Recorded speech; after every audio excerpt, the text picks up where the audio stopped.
Everyone talks about bringing manufacturing back to America. Politicians love it. Headlines hype it. But what does it really take to make something here again? And make it work?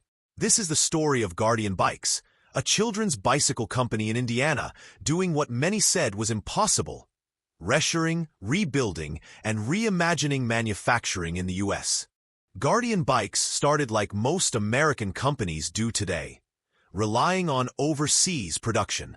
Parts sourced in China, bikes assembled by OEMs, and shipped across the ocean to customers in the U.S. But in 2022, something changed. They took a leap, building a 540,000 square foot factory in Seymour, Indiana. Their goal? Make bikes in America again, from scratch. This wasn't just a branding exercise. It was about agility, shrinking lead times from 8 months to weeks, improving quality control, and managing inventory more precisely. So why did U.S. factories disappear in the first place? 3 decades of globalization tell the story. In the 1980s and 90s, free trade agreements like NAFTA and China's entry into the WTO in 2001 opened the floodgates to cheap labor and lower-cost production. U.S. companies offshored en masse. In 1979, nearly 20 million Americans worked in manufacturing, over 20% of the workforce. Today, that number is 12.7 million, a 25% drop in the number of manufacturing plants since 1997. It wasn't just trade.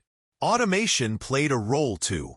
But the bottom line, it became cheaper and easier to produce goods elsewhere. Guardian Bikes bet on technology. Highly automated processes reduced the need for labor. A hub was machined in 5 seconds, a frame welded in 3 minutes. The company brought back production without bringing back 1950s-style labor intensity. As Sam Markell said, "If we were going to succeed, we had to be fast, automated, and exact."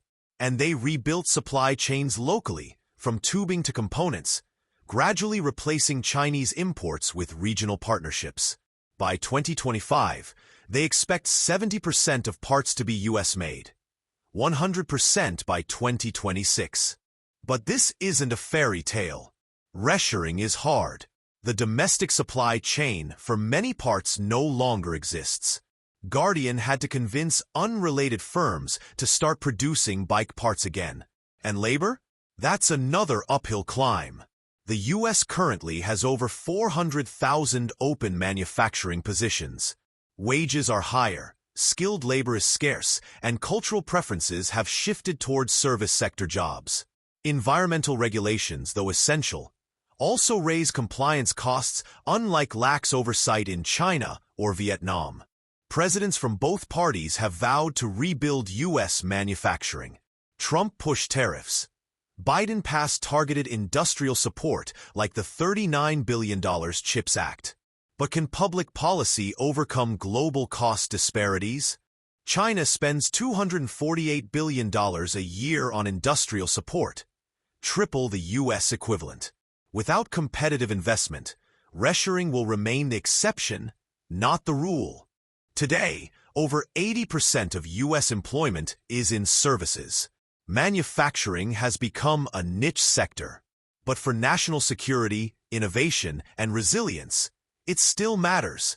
Guardian Bikes is proof. Made in America isn't dead, but it requires bold bets, long-term strategy, and relentless execution. Reshoring won't bring every job back, but it might bring back some. And maybe, just maybe, it can help rebuild something bigger: pride, purpose, and a new era of American production. If you found this story insightful, subscribe for more economics deep dives on the economics shaping our world. This is Econolocast, where economics meets the real world.